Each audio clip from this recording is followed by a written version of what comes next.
Writer's Read by LiTracey, getting that book in children's hands. Hi, I'm Tracey Grice and welcome to the Writer's Read podcast.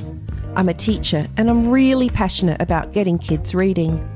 The inspiration for this podcast came from a quote by American author Nancy Atwell, and she says, "For students of every ability and background, it's the simple, miraculous act of reading a good book that turns them into readers. Because even for the least experienced, most reluctant reader, it's the one good book that changes everything. The job of adults who care about reading is to move heaven and earth to put that book into a child's hands." So this podcast is designed to do just that. It's not only a podcast that can help children and adolescents connect with authors and books, it's also a resource for parents, teachers, and librarians who are helping kids on their reading journey. This episode is a special professional development edition that focuses on evidence-based practices that are being shared by experts in the field of reading. One thing that teachers grapple with is timetabling for explicit phonics instruction and balancing this with authentic opportunities for students to read and write. We know that phonics work is essential to students' early literacy development, but how do we ensure that the time we invest in teaching phonics is being used by our students in their own reading and writing? Well, I was fortunate enough to spend some time at Teachers College, Columbia University, New York, where I was able to hear from so many great authors and staff developers. One expert I spent time with was Rebecca Cronin. Rebecca is a senior staff developer at Teachers College, and her work centres around supporting literacy coaches, administrators, and teachers. Her current projects include a focus on integrating content area reading and writing in classrooms. Rebecca has authored and co-authored several books, including the Teachers College Reading and Writing Project Phonics Units of Study, as well as a reading unit of study titled Bigger Books, Bigger Reading Muscles. So Rebecca, the Teachers College Reading and Writing Project have recently launched a new phonics resource. A part of that resource focuses on using small groups to help students apply their learning in phonics to their own reading and writing. Can you tell us more about this work?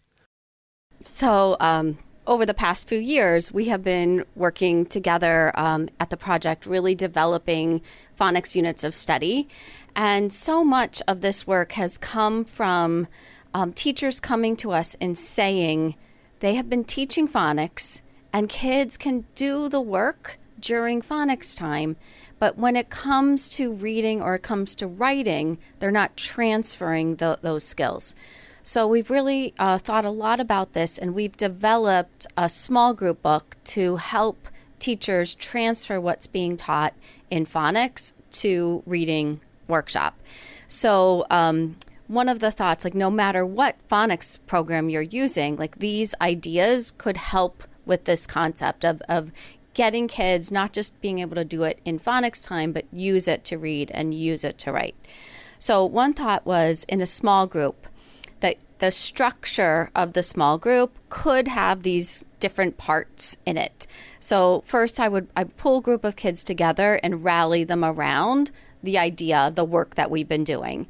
And then quickly get them to activate that phonics knowledge, like quickly do an activity where you're going to get that phonics principle front and center. And then launch the work of the group. So if I'm trying to get you to transfer this phonics work into reading, I will probably have a shared text. And we're going to do some shared reading or maybe some interactive writing. And we'll work side by side through this group. And then often as we were writing the groups, as we were piloting a lot of the small groups, is that we would always have this idea, if things are going well, and kids are doing the work of this group that you have planned for, that you have a challenge ready to go. How are you going to, if kids are doing the work of the group, how are you going to lift the level of their work, like right then and there? That's planned for. And then before the group ends, you wrap up either by getting kids to take their books out of their baggie and start applying this strategy or this noticing this principle right away in their own books. So some kind of link or teach toward tomorrow. So one of the big things that we were thinking as we were writing the small groups is that, and really this applies to any small group in reading, that I want to get the kids active right from the start of the group. That we're doing, watching so many small groups where the teacher is talking for minutes and there's less time for kids to practice and get coaching. So in the small groups, really trying to think about what could I be doing to get kids active right from the chart.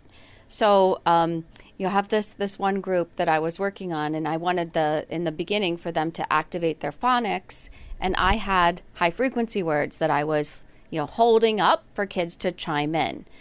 And, as we're watching, you could tell, like, some kids are holding each other up. They're not all getting the practice. I'm not being able to, assess anything. So this idea then of, pass the cards over to the kids. Get them active, get them sorting. I know this one, I don't know this one. So you could do a little bit more assessment. Or I hand the kids an alphabet chart, or I hand the kids the blend chart and they review and I can watch and assess. Another big idea as we were writing the groups is that we thought about practice, and that we want to have in any single group a lot of practice and then potentially different kinds of practice. So if you're thinking about in reading, if I was going to do some kind of phonics transfer, there might be some sorting that you do, and you're going to do some work out of context. And then I could pull out and we could do some interactive writing. So we'd put that principle into continuous text and you'd get practice writing. And then pull out a piece of a shared text and we would get practice with reading. So lots of different kinds of practice. So it might be thinking about reading that we start, even if it's strategy and not phonics transfer, start with a shared text and we're going to practice on a shared text. And then I might hand the text over and you get to reread it with a partner practicing that same strategy. And now pull out your own book and you start reading on your independent book and practice that strategy with my coaching. So in that group, we would have 3 times that we would practice in different contexts. There's a lot of research to support a multisensory approach to learning. Is this something that you've thought about as you developed this work? We thought so much about getting kids up and moving, less about me, collecting and printing and cutting cards, and how could we get kids up and moving around the room. So if we're thinking about reinforcing letter sounds or blends or digraphs, we could do some work thinking and generating what words, and then get up, stand up, walk around the room, go into the choice time center and find things that start with the targeted sound. Get them up and moving.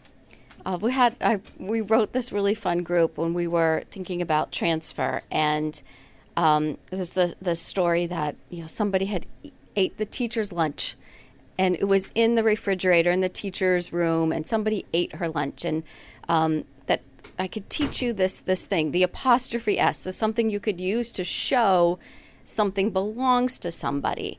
So we work together to help label my lunch, and then I hand everyone a pack of Post-its and send them off around the room to label everybody's belongings with that apostrophe S. So get them up and moving. And another thing that we thought a lot about is when the group is done, that we would have this idea of paying it forward. So if I'm going to teach you this, and especially if we were going to do some kind of activating phonics, could you now go and teach this to your partner? Can you now go and take this and teach this to another child? So they get the practice with me, and then they'll get another chance to practice it with somebody else.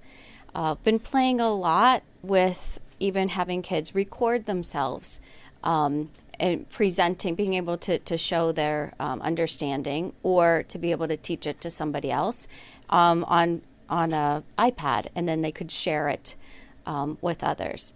So that idea of paying it forward. So how can teachers measure the effectiveness of their phonics program? When we were developing the phonics units of study, one of the things that we thought a lot about was assessment. And if we were having phonics for 20 minutes a day, that the amount of assessment needs to, balance that amount of time. If we're taking so many assessments, how are we possibly putting that together and being able to use it to inform our instruction? So the big thinking is, what you really want to assess, what you really want to use to see and show growth is a running record. So that's where the proof will be if the transfer is happening. So that big idea that you could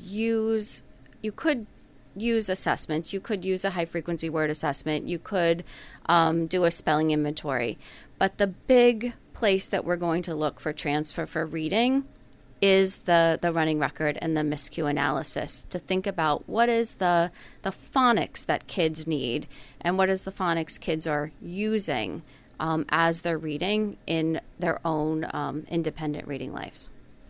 How do you use data to inform your small groups? So if I'm looking at the running record and I'm looking at what the child's attempt was at the word shouted. So what I'm seeing as I look at this running record, they're stopping at the word shouted, and I hear s, ah. So they're not understanding the concept of the two consonants together that would form a digraph. They're not moving their eyes and looking at bigger parts of the word. So that would be my first thought. I need to do some work with helping them solidify that concept of digraph, and then how they would, what strategy they would use when they were reading. So instead of just looking at the first letter, you need to start moving your eyes. You need to look at the first part and see if there are two consonants, and then do those two consonants come together to make a new sound. And then you start to, if they solidify that, then you start to think about the short vowel. They're saying sh, ah, ah. Well, you have to keep going and look to see, be very flexible with the vowels and see if there are two vowels together, or you try it two ways. So in the running record, I'm trying to identify what is the phonics that they're using and what would be their next steps. Phonics can be a bit of a political football, and there's plenty of debates about which phonics approach a school should adopt. How has the research informed the project's new phonics resource? So in my conversations with a lot of teachers, lots of concern as we read about what is important in the teaching of phonics, and really two schools of thought. So there's one school that the approach to teaching phonics is analytic, and that you would have kids do more whole word studying, and we would look for patterns, and we would think about how you could use one word to help you read other words. And then there's another school of thought where the work is synthetic. So we're looking at individual letters or features and blending those to read a word. So when you look at the data of those two approaches, it's very much equal. The more overwhelming data is that the approach needs to follow a scope and sequence. So the systematic sequence of phonics, where you're starting with the easier to understand principles and building on top of that in a systematic way. So when we wrote the phonics units, when we thought about analytic versus synthetic, what we decided was there are certain children who benefit from one or benefit from the other. So we really have a combination of both of those approaches so that we can reach all learners. Can you tell us what the research says about introducing children to new phonics work? Should we start with the letter name or the sound it makes? So when we were thinking about the introduction of letters and the teaching of letters and sounds, looked at so much research, and there's so much out there about where you start. And, should you start with the letters with a continuous sound? Should you start with the letters with stop sound? Do you include the formation of symbols? Should you start with the letters that are most easily formed? And as we look at this, I think the most overwhelming research is the first letters, no matter what, easy to form, continuous, stopped, the kids learn are the letters in their name. And then as we continued and thought a lot about having kids hear sounds in words and learn sounds with symbols, that should we just do phonological work first and then add the symbols later?